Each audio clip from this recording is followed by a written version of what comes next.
आप में से कितने लोगों को गुड और वेल में डिफरेंस पता है? अगर नहीं पता है तो वीडियो को लास्ट तक जरूर देखना, जिससे आपको दोनों का यूसेज में जो माइन्यूट डिफरेंस है वो भी समझ में आ जाए। फ्रेंड्स, टोटल आपके लिए 28 क्वेश्चंस लेकर आई हूँ। इसमें हर क्वेश्चन में किसी एक पार्ट में ग्रामर की एरर है, वही आपका आंसर हो जाएगा।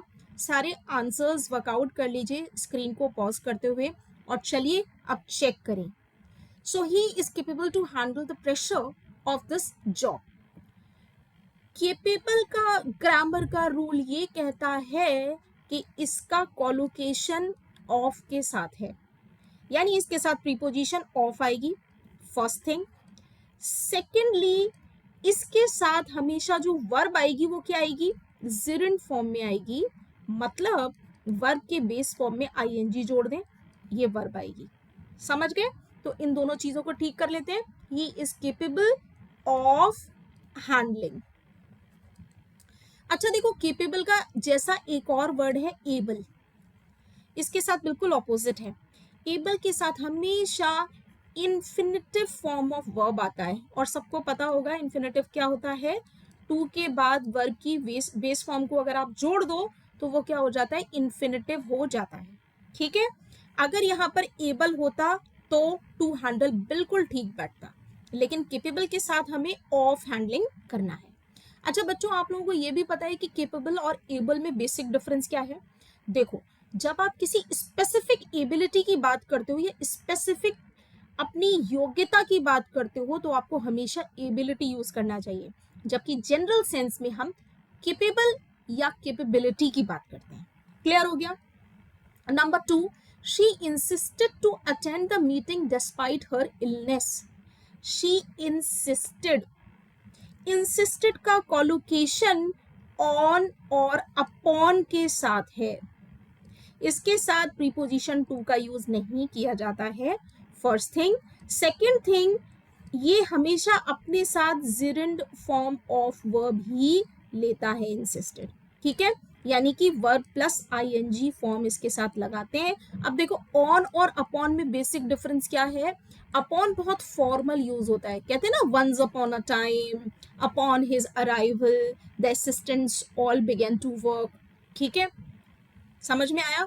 अपॉन बहुत फॉर्मल है, लेकिन ऑन आप जनरल सेंस में यूज करते हैं, तो she insisted on attending. Clear हो गया? बी पार्ट में एरर है। The manager was angry on the employees for arriving late to work. The manager was angry on the employees. Angry on the employees में problem है। क्या problem है? किसी के साथ हम एंग्री अगर किसी पर्सन के साथ हैं तो हमें विद यूज करना चाहिए। We are angry with someone, यानी कि कोई पर्सन। ठीक है, लेकिन अगर हम किसी चीज के साथ नाराज हैं, एट समथिंग, तो हमें एट का यूज करना चाहिए।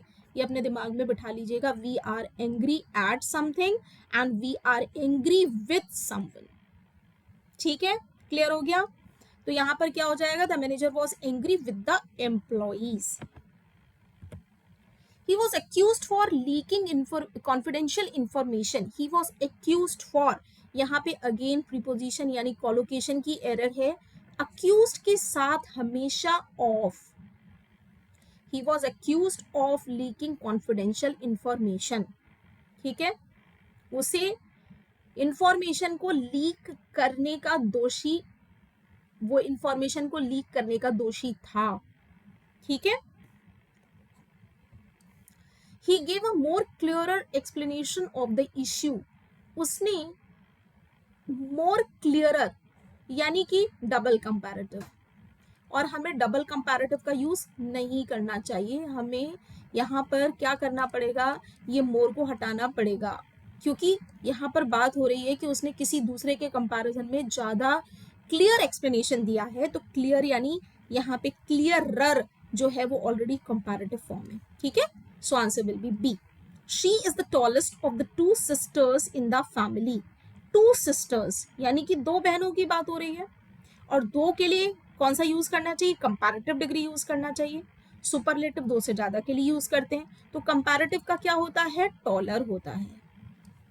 She is the taller of the 2 sisters in the family. अच्छा, अब आप मुझसे बोलोगे मैम सुपरलेटिव के साथ द यूज करते हैं, कंपैरेटिव के साथ नहीं। लेकिन मॉडर्न इंग्लिश में, स्टैंडर्ड इंग्लिश में यहाँ द का यूज ठीक माना जाता है। क्लियर है? She is the taller of the 2 sisters in the family. हमने ऐसा क्यों किया है, टॉलर से पहले द क्यों लगाया है, क्योंकि हम सिंगल आउट कर रहे हैं किसी एक को। ठीक है, तो she is the taller of the 2 sisters in the family. अगर आप द नहीं भी लगाएंगे तो भी सेंटेंस ग्रामेटिकली करेक्ट है, लेकिन द कंपैरेटिव एडजेक्टिव में अब एक्सेप्टेबल हो गया है। ठीक है। He hardly works when he is extremely tired. वो मुश्किल से ही काम करता है जब वो बहुत ज्यादा थका हुआ होता है। इस सेंटेंस में देखो बच्चों, हम हार्डली अगर यहाँ पर लगाने की कोशिश करें, hardly he works when he is extremely tired, तो सेंटेंस का मीनिंग क्या बैठेगा, hardly he works, hardly he works, it makes no sense. ठीक है, तो यहाँ इस सेंटेंस में और क्या प्रॉब्लम हो सकती है, ही hardly works, this shows his habitual action, या उसकी ये बता रहा है कि उसकी आदत में है कि जब भी बहुत ज़्यादा थका हुआ होता है वो काम नहीं करता। वैसे ये फैक्ट भी है, तो सिंपल प्रेजेंट में ही बनना चाहिए, प्रेजेंट इंडेफिनिट में ही बनना चाहिए। So this is correct.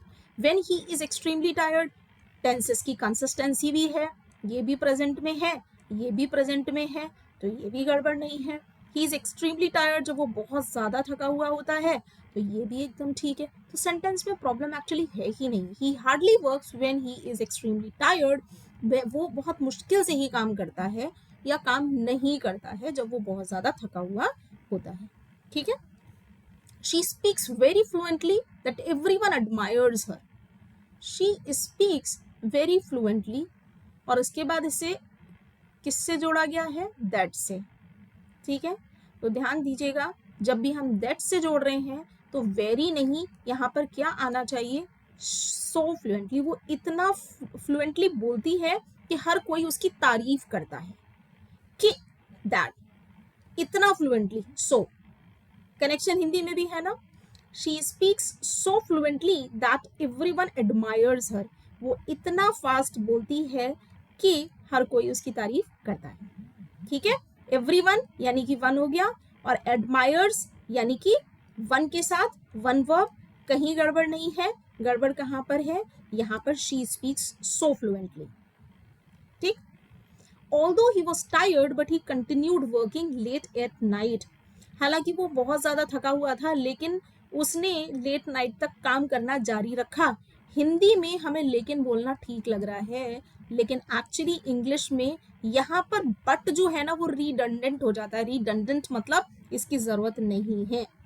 क्यों? क्योंकि ऑल्दो में ही बट छुपा हुआ है। तो फ्रेंड्स ध्यान रखना, ऑल्दो और दो, इन दोनों में येट या बट इंक्लूडेड होता है। इनके साथ कभी भी बट और येट मत लगाओ, हटा दो। ठीक है। He has been suffering with fever since Monday. बचपन से एप्लीकेशन लिखते थे, लीव एप्लीकेशन क्या लिखते थे, I have been suffering from fever. Suffering के बाद कौन सी प्रीपोजिशन आएगी, फ्रॉम आएगी, विद नहीं, रॉन्ग है। ठीक है, और हमने डे दिया हुआ है, स्पेसिफिक पॉइंट ऑफ टाइम दिया हुआ है, और स्पेसिफिक पॉइंट ऑफ टाइम के लिए हमेशा हम सिंस यूज करते हैं, ड्यूरेशन के लिए फॉर यूज करते हैं। तो यहाँ सारा बिल्कुल ठीक है ना। और हम कोई भी चीज किस में बनाते हैं, प्रेजेंट परफेक्ट कॉन्टिन्यूस में बनाई है हमने ये। और परफेक्ट कॉन्टिन्यूस में हम कब बनाते हैं, जब हमें एक टाइम ड्यूरेशन दिया रहता है, पास्ट में कोई काम शुरू होके अभी तक जारी है, तो इसलिए हमने प्रेजेंट परफेक्ट कॉन्टिन्यूस में इसको बनाया है। यानी कि हमारा सेंटेंस का टेंस का स्ट्रक्चर बिल्कुल ठीक है, कहीं कोई प्रॉब्लम नहीं है। प्रॉब्लम कहाँ पर है, प्रीपोजिशन में। सफरिंग के साथ हमेशा फ्रॉम यूज करना है। Clear. She is married with a renowned architect. Married with, देखो इसका मतलब क्या हो गया कि जो आर्किटेक्ट था ना, उसकी शादी और उस लड़की की शादी शायद एक ही डेट पर एक ही जगह पर हुई है। डेट और प्लेस को इंडिकेट कर रहा है विद, लेकिन हमें क्या कहना है कि उसकी शादी एक रिनाउंड आर्किटेक्ट से हुई है। तो हमें विद नहीं, हमें टू यूज करना चाहिए, ठीक है। She is married to. The report is divided between 5 sections for clarity. Clarity के लिए रिपोर्ट को 5 सेक्शंस में डिवाइड कर दिया गया था। अब देखो यहाँ कंफ्यूज मत होना, आप ये मत सोच लेना कि ये 5 सेक्शंस है तो यहाँ पर अमोंग का यूज करना चाहिए। बच्चों, जब कोई चीज लोगों के बीच में डिवाइड होती है ना, तब हमें बिटवीन और अमंग यूज करना है, डिस्ट्रीब्यूशन को शो करना है, ठीक है। बिटवीन हमेशा 2 के लिए यूज होता है और अमंग हमेशा 2 से ज्यादा के लिए यूज होता है। लेकिन यहाँ पर चीज डिवाइडेड नहीं है लोगों के बीच में, बल्कि यहाँ ये कहा जा रहा है कि क्लैरिटी के लिए, मतलब समझने के लिए क्या किया गया, उस रिपोर्ट को 5 पार्ट्स में डिवाइड कर लिया गया। तो यहाँ पर क्या होगा, हमें बिटवीन की जगह इनटू यूज करना चाहिए। रिपोर्ट को 5 भागों में बांट लिया गया था। क्लियर हुआ, ठीक है।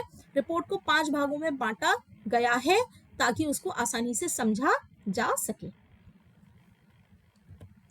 He is superior than his colleagues in technical skills. Technical skills में वो अपने कोलीग से ज्यादा सुपीरियर है। सुपीरियर के बाद हमेशा टू यूज करना है। मैंने आपको पहले भी बताए हैं, IOR वाले सारे वर्ड्स जिनके साथ हमेशा टू यूज करना होता है प्रीपोजिशन, देन नहीं, ठीक है। He is superior to his colleagues. Superior, junior, inferior, inferior superior, junior senior, ऐसे याद कर लो, पेयरिंग में जल्दी हो जाएंगे। एंटीरियर, पोस्टीरियर, इन सब के साथ आपको टू यूज करना है, IOR वाले जितने भी वर्ड्स हैं। क्लियर हुआ, देन नहीं। So answer will be B. The 14 the company is known for its commitment towards excellence. इस कंपनी को इसके एक्सेलेंस के प्रति कमिटमेंट के लिए जाना जाता है। नोन के बाद हमेशा फॉर यूज होता है। The company is known for, एक बोलना चाहिए फैक्ट भी हो गया, एक जनरल ट्रूथ भी हो गया, सो प्रेजेंट इंडेफिनिट में बनेगा, ये भी ठीक है। कंपनी इज इट्स कमिटमेंट, इसके कमिटमेंट के लिए कंपनी सिंगुलर है तो प्रोनाउन भी ठीक है, it's commitment, right. Towards excellence, excellence के लिए, तो ये भी ठीक है। इसका मतलब सेंटेंस में कोई गलती नहीं है, सेंटेंस करेक्ट है। स्टैंडर्ड इंग्लिश है, the company is known for its commitment towards excellence, ठीक है। आगे बढ़े, नेक्स्ट है, she has great affection for her younger sister since childhood. Childhood से, यानी कि ये तो पास्ट की बात होगी, पास्ट से कोई चीज प्रेजेंट तक आ रही है ना। पास्ट से कोई चीज अगर प्रेजेंट तक आ रही है तो हमें क्या देखना चाहिए, टेंसेस को ठीक बैठाना है, ठीक है। और टेंसेस को ठीक बैठाने के लिए हमें क्या करना पड़ेगा, ये चीज हो गई हमारी प्रेजेंट की, और सिंस चाइल्डहुड ये चीज हमारी हो गई पास्ट की। तो हम क्या करें, यहाँ पर हमें पास्ट की कॉन्ग्रुइटी बिठानी पड़ेगी। She has had great affection for her younger sister. Affection के बाद हमेशा प्रीपोजिशन फॉर का यूज होता है, तो ये एकदम ठीक है, यहाँ पर कोई गलती नहीं है। She has had great affection for her younger sister since childhood. Problem कहाँ होगी, ए पार्ट में। No sooner had she finished the presentation when the audience started applauding. No sooner, ये क्या है, कंपैरेटिव डिग्री की फोर्स दे रहा है, right. इसके साथ हमेशा देन का यूज करना चाहिए, पहले हम कई बार कर चुके हैं, हमेशा देन यूज किया जाता है नो सूनर के साथ। और अगर हम स्ट्रक्चर की बात करें तो स्ट्रक्चर क्या होता है, नो सूनर, उसके बाद हेड, उसके बाद हेड जो है ये ऑक्सिलरी है, डिड भी हो सकता है यहाँ पर यूज, ठीक है, ऑक्सिलरी वर्ब यूज करनी होती है। उसके बाद सब्जेक्ट, उसके बाद verb in its third form, ये हमारा स्ट्रक्चर है। और उसके बाद हम कनेक्टर लगा के सेकेंड क्लॉज यूज करते हैं, सेकेंड क्लॉज और सेंटेंस, ठीक है। सो हो जाएगा, no sooner had she finished the presentation than the audience.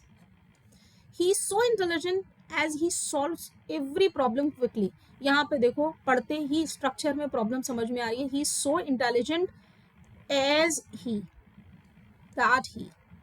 इससे पहले भी एक हम सेंटेंस कर चुके हैं जहां हमने देखा था कि कनेक्टर दैट का यूज करना है, हमें एज को यूज नहीं करना है, ठीक है। ही इज सो इंटेलिजेंट, वो इतना इंटेलिजेंट है कि वो हर प्रॉब्लम को बहुत जल्दी सॉल्व कर लेता है। सो और दैट ये स्ट्रक्चर है, अगर सो यूज हुआ है तो आपको दैट यूज करना चाहिए। 18, she barely had reached the station than the train left. She barely had reached the station then. देखो barely है, यहाँ एक रूल बहुत इंपॉर्टेंट हो जाता है, barely, scarcely और hardly, इन तीनों के साथ आपको हमेशा when का यूज करना चाहिए, ठीक है।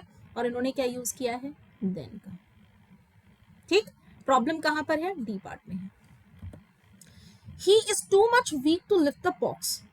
He is too much weak. He is too weak to lift the box. Much की जरूरत ही नहीं है, ठीक है।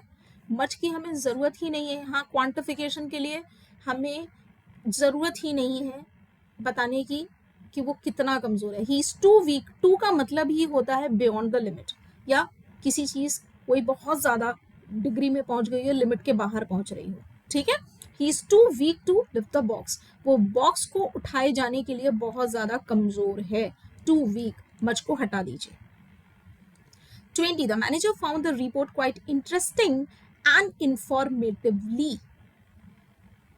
यहाँ पढ़ते ही एक आपको थोड़ा सा वो लग रहा होगा, इंफॉर्मेटिवली की क्या जरूरत है, क्योंकि ये तो मैनर शो करता है, एडवर्ब है, और यहाँ पर जो रिपोर्ट है उसके बारे में बताया जा रहा है कि मैनेजर को वो रिपोर्ट कैसी लगी। क्वाइट इंटरेस्टिंग एंड इंफॉर्मेटिव, हमें एडजेक्टिव्स की जरूरत है, हमें एडवर्ब की जरूरत है ही नहीं यहाँ पर, क्योंकि रिपोर्ट की विशेषता या क्वालिटी बता रहे हैं ये दोनों वर्ड्स, इंटरेस्टिंग और इंफॉर्मेटिव, तो हमें दोनों ही एडजेक्टिव चाहिए, है ना।